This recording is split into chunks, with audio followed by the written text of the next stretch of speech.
Welcome to the Ticket Stand, where I tell you the review for the biggest movie of the weekend, and I tell you whether it's worth watching, worth buying, worth renting, worth waiting, or straight worthless. Let's get into the biggest movie coming out this weekend on March 10th, 2023, which is Scream 6, the sixth installment of the Scream franchise, directed by Tyler Gillet and Matt Bettinelli-Olpin, starring Melissa Barrera, Jenna Ortega, Mason Gooding, Jasmin Savoy Brown, Hayden Panettiere, and Courtney Cox. So let's get into the story and the writing.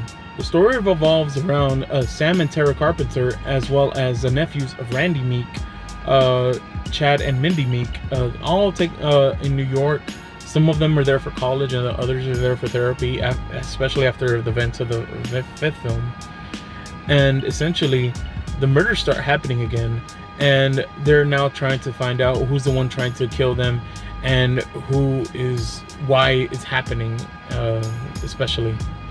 Now, for the most part, I felt like the writing was mostly solid, especially the dialogue and the meta commentary. Although that's also a double-edged sword, because while the meta commentary is done well, it's written well and it's said well, and they establish these rules, especially in the film, I feel like it doesn't stick to it.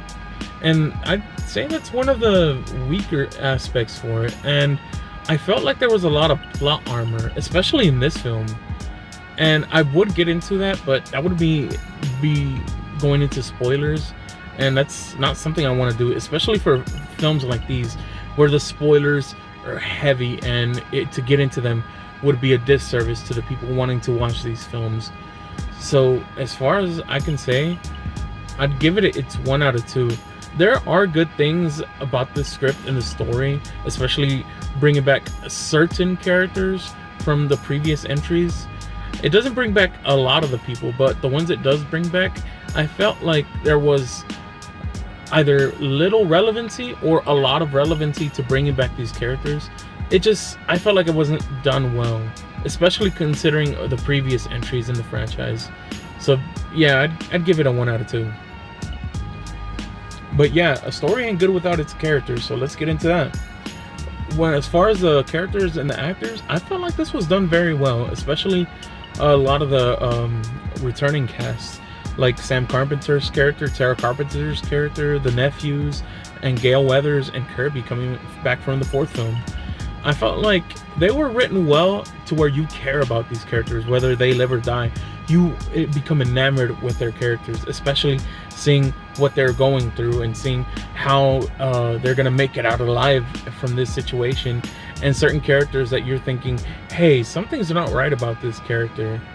It goes into it, and honestly, I felt like it was done well, especially with the writing for these characters, seeing them from the previous films, seeing how they changed from Scream 5 to Scream 6. I felt like that was done well. So honestly, I'd give it its 2 out of 2 points for this category. But yeah, let's also talk about the directing, the technical aspects, and the cinematography.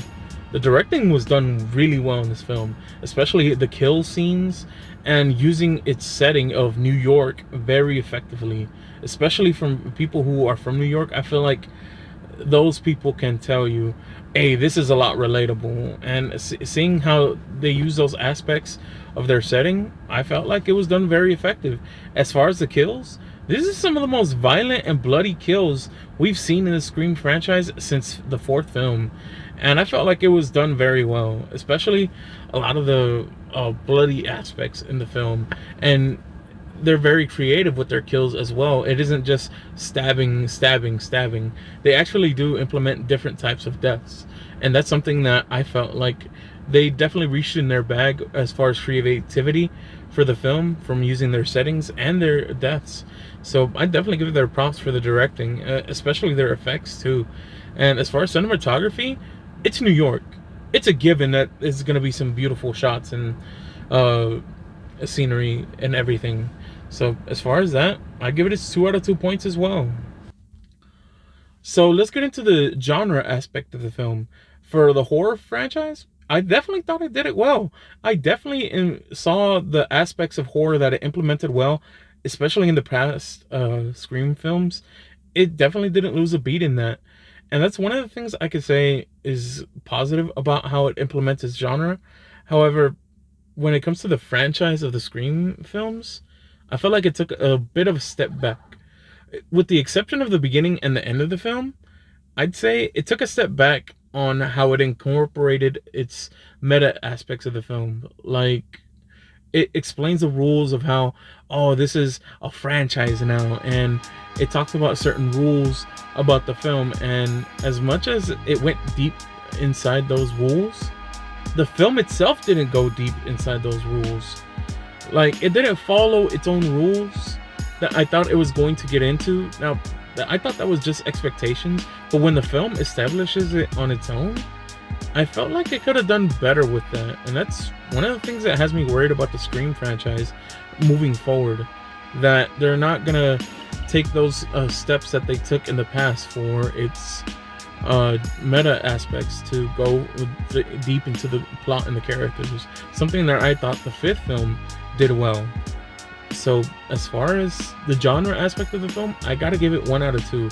As much as I would love to give it the 2 out of 2, especially for how the beginning and the end of the film was done, I can't give it that full points just because I felt like the formula isn't being done anything with it new. It isn't incorporating its own rules. It's not moving forward with its films, which have made it beloved in the horror franchise community.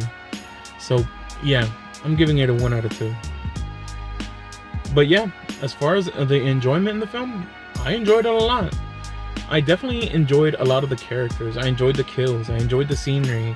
I enjoyed some of the small humorous aspects of the film, which is just like little quips and jokes in between the horror parts of the film. And that's something I appreciate, and I appreciated how much I cared for these characters from the beginning to the end, especially some of the past characters, some of the legacy characters. I felt like it was very fun and engaging to watch from the beginning to the end, especially with the kills, especially with how well it uses its scenery, its tension, its lighting. Everything from the film was done well. Well, other than some of the previous criticisms I made in the past right now. But other than that, I still enjoyed the film, and I definitely recommend it. So as far as my overall rating, or for my rating of the enjoyment, I give it a 2 out of 2. But yeah, as far as my overall rating, I give it an 8 out of 10. I definitely recommend watching this, especially in opening weekend, because there are people with who are spoiler happy that will just blab about it, and it cuts the tension of wanting to know what's happening, of the guessing of who the killers are, especially how well the film is done. And I definitely gotta say, it's worth watching. As far as overall ranking on the Scream franchise, it's definitely in the top 3. I'd say they did a really good job. I just have small worries about the future and going forward with the franchise. But yeah, that's my review. I definitely recommend watching it in theaters, even adding it to the collection if you guys own the Scream franchise collection. Anyways, thanks for watching my video. Leave down in the comments what you thought of the film, whether you agreed with me in some certain aspects, whether you thought I rated it wrong in certain aspects, or whether you agreed. What are your opinions of the film? What are your favorite Scream franchise films? What are your rankings? Do you have any other favorite horror movie franchises? I'd love to hear that. Put that down in the comments. I'd really appreciate it. But yeah, this is Ace signing out, and thank you for coming to the ticket stand.